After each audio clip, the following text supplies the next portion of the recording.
Olá, meus amigos. Vamos retornando aqui com o nosso estudo sobre doutrinação e nós falamos no último encontro, no último vídeo, a respeito da formação desses dialogadores, desses dirigentes e doutrinadores desse grupo específico.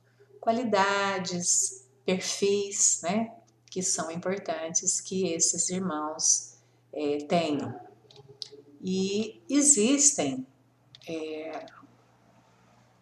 assim, de acordo com a codificação kardeciana, qualidades aqui indispensáveis, que um operador precisa ter. Que é uma formação sólida, justamente com apoio nos livros da codificação kardeciana, um profundo conhecimento do Evangelho de Jesus, autoridade moral, fé, amor, prudência, assiduidade, pontualidade, inclusive vários itens que estão listados aqui fazem parte de, praticamente todos, na verdade, fazem parte de qualquer trabalho que seja feito na casa, Mas principalmente aqui que ficou especificado a necessidade de todas essas virtudes bem já desenvolvidas, ou pelo menos fazendo, empenhando todo o esforço necessário para que elas estejam aí a caminho, de serem afloradas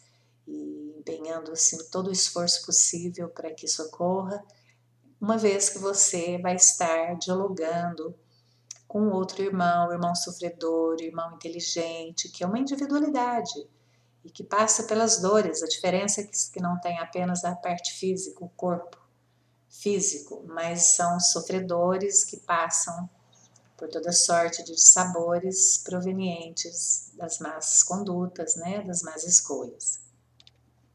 O equilíbrio emocional, compreensão, tolerância, aceitação, ausência de preconceito, estudo contínuo, ausência de vícios e moral irrepreensível.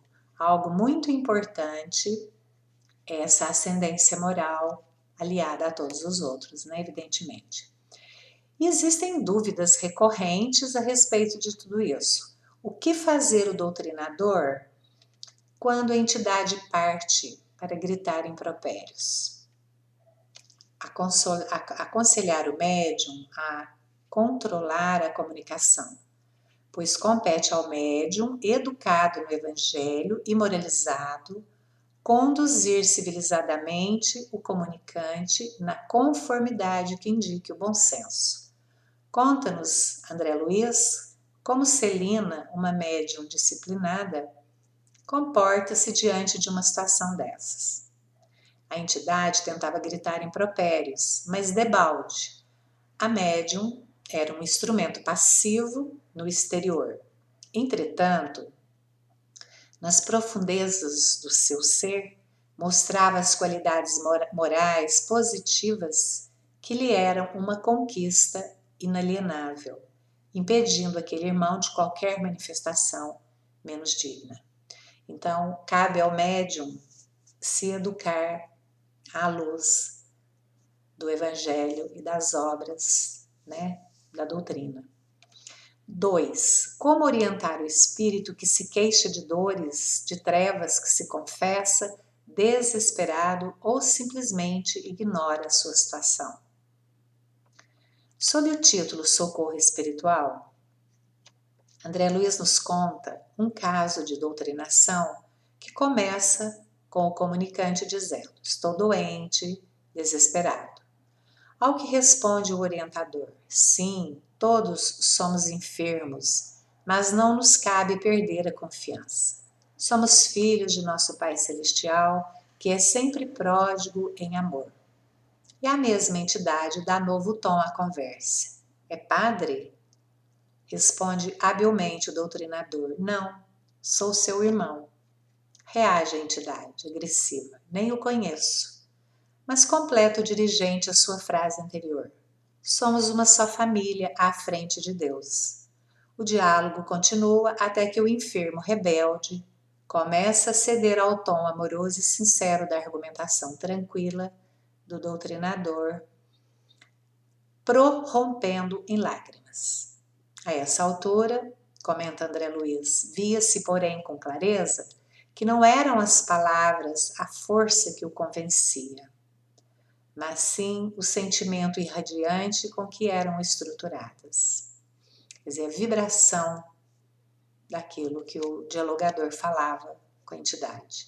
Vale observar ainda que o doutrinador evitou, apesar de provocado, revelar a sua cor religiosa para não criar constrangimentos ao comunicante. Então, em momento algum, ele falou a respeito do espiritismo, da doutrina. Ele falou em Deus.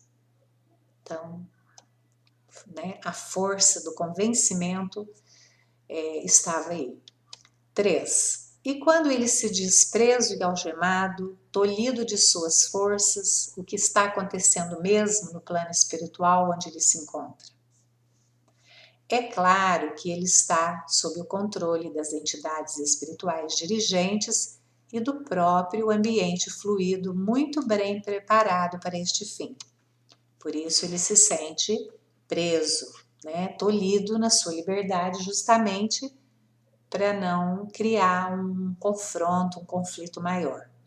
Mas é mais uma vez André Luiz que nos socorre nesse campo do esclarecimento ao informar que esse aprisionamento de que o comunicante se queixa decorre frequentemente exatamente da contenção cautelosa do médium. Porta-se nesses casos o enfermo como um doente controlado, qual se faz imprescindível, queixando-se por isso das cadeias que o prendem. Número 4. Pode-se doutrinar ou dialogar, o espírito encarnado que compareça a uma sessão de desobsessão? Pelas informações constantes do capítulo referente a evocações de pessoas vivas em O Livro dos Médiuns, pode-se concluir ser possível falar a esse espírito. São muitos os casos em que espíritos encarnados foram evocados durante o sono. E pululam outros em que espíritos encarnados comparecem espontaneamente, não apenas a reuniões mediúnicas, mas a muitos outros tipos de eventos dos dois planos. Então, a literatura espírita é muito rica em narrativas sobre essas reuniões entre encarnados e desencarnados. E esse intercâmbio permanente é um dos fundamentos básicos, do espiritismo. Além disso, somos todos nós, encarnados, alvos de longas e insistentes doutrinações durante o sono pelos espíritos que se interessam por nós. Como os encarnados não gozam do mesmo grau de liberdade dos desencarnados, por estarem sob a influência pesada da matéria, de volta ao corpo, recordarão de uma doutrinação numa sessão de desobsessão, a que eventualmente tenham comparecido nas condições mais ou menos como se recordam dos sonhos. Mas há casos de doutrinações, assim como um narrado pelo Dr. Bezerra de Menezes no seu livro A Loucura sob Novo Prisma, foi de um espírito encarnado que, ouvido numa dessas reuniões de desobsessão, naquela época, recusou-se a perdoar a um outro espírito desencarnado, num caso de obsessão de encarnado para desencarnado. Então, é possível sim. Número 5. Como o doutrinador pode saber se certo espírito que incorporou no médium numa sessão é de um encarnado e não de um desencarnado? É preciso primeiro muita experiência e também muita atenção do doutrinador para os detalhes da conversa do comunicante, a fim de situá-lo na sua verdadeira condição espiritual. Ora, um comunicante que só fala de personagens e de situações presentes, de local onde vive, descrevendo cenários, hábitos, vícios e projetando fatos, como se falasse de alguém que leva uma vida comum numa comunidade como um encarnado. Então, dá para começar a desconfiar, ficar de orelha em pé, pelo menos nos primeiros momentos ele pode estabelecer confusão em quem o ouve atentamente e deseja obter a sua identificação. Em sua respeitável obra No Invisível, segunda parte, capítulo 12, Leon Denis conta que durante 3 anos consecutivos pôde o espírito de um vivo manifestar-se via incorporação no grupo por ele dirigido em Tours. Durante esse tempo, não se conseguiu distingui-lo dos espíritos desencarnados que intervinham habilmente nas sessões. Os pormenores mais positivos nos eram, entretanto, por ele fornecidos acerca de sua identidade. Contava detalhes de sua vida, inclusive da preguiça e da bebedeira com que se deleitava. Tudo nele tinha propósitos, recordações, pesares, nos dava então a firme convicção de estarmos tratando com um espírito, com um desencarnado. Eis que um membro do grupo tomou a si a iniciativa de pesquisar o fato e o descobriu vivendo ainda do mesmo jeito que contava nas incorporações na região por ele mesmo indicada. Todas as noites se deitava às primeiras horas e, desdobrado, chegava até o grupo reunido, incorporando-se em um médium a quem o prendiam laços de afinidade, cuja causa se nos conservou sempre ignorada. Então, o livro dos médiuns tem um capítulo inteiro tratando da evocação de espíritos encarnados. Para aqueles que querem desdobrar um pouco mais, pode fazer pesquisa no livro. Número 6. O doutrinador deve participar como esclarecedor de manifestações fora do centro espírita, excluindo-se, é claro, as situações de emergência que poderão levar eventualmente um doutrinador a ter que dialogar com o espírito que se apossou de um médium enfermo ou invigilante, no local impróprio e horário inoportuno. O esclarecedor deve se resguardar de quaisquer envolvimentos com manifestações dessa ordem, fora do ambiente próprio da casa espírita. Nós já falamos, inúmeras vezes do preparo que acontece dentro da casa, que é local próprio, resguardado, preparado pela espiritualidade para desenvolver os trabalhos, pertinentes. Então, é importante que se atenha a esse conselho. As mesmas orientações que os espíritos responsáveis dão aos médiuns valem para o esclarecedor, para aquele que faz a doutrina, que detém, sem dúvida, a maior fatia de responsabilidade nesse serviço de socorro espiritual, porque é ele quem dá o tom na orientação e condução dos trabalhos.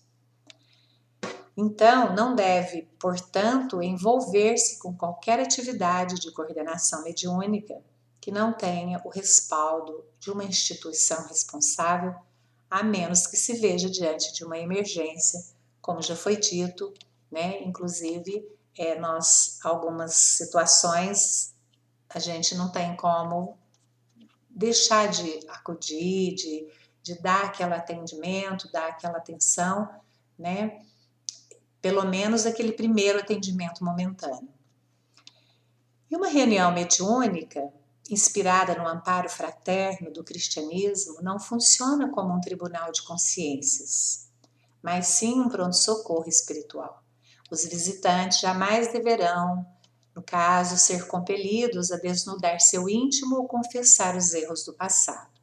Notícias essas seguidas de sérias reprimendas ou ácidas sentenças condenatórias e humilhantes. Então, é o julgamento, então é sem julgamento. A audição do comunicante deve ser desprovida de preconceito e de julgamento, porque quem não tiver pecados, atire a primeira pedra. Não vamos nos esquecer disso.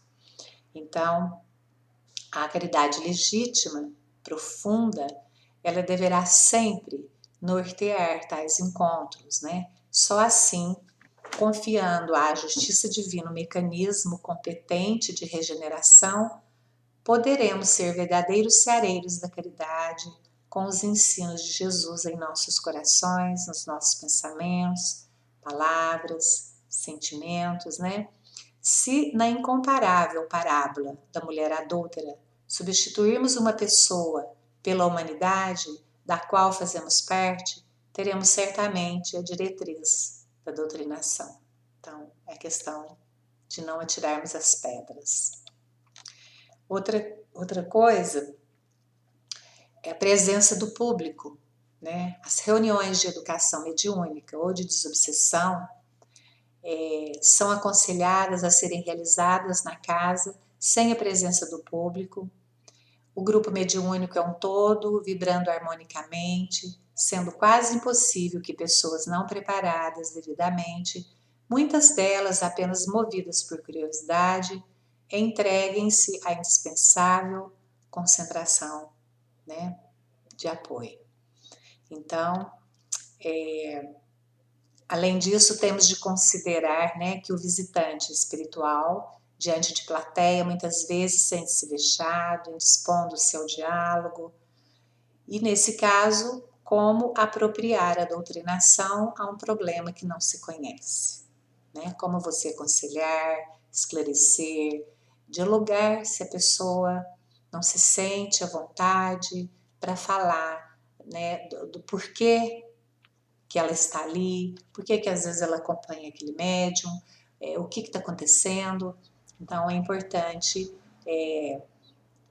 por exemplo, alguém daquele público ali pode estar jungido negativamente ao manifestante e aí poderá ouvir impropérios ou ameaças para o que não esteja com o devido preparo.